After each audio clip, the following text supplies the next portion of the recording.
আসসালামু আলাইকুম বন্ধুরা, শুভ সকাল। সবাই কেমন আছেন? আজকে তো প্রচণ্ড শীত পড়ছে। শীতের কারণে আজকে তো অনেকেরই সমস্যা হওয়ার কথা।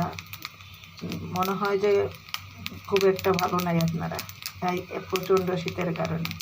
তারপরেও আপনাদের সাথে ভিডিওটা শেয়ার করলাম।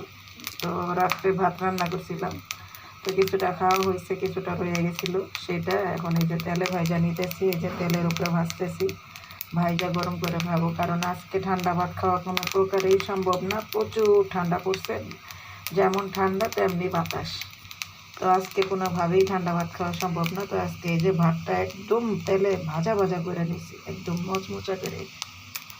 তো এটাই খাবো সকালে নাস্তা হিসাবে।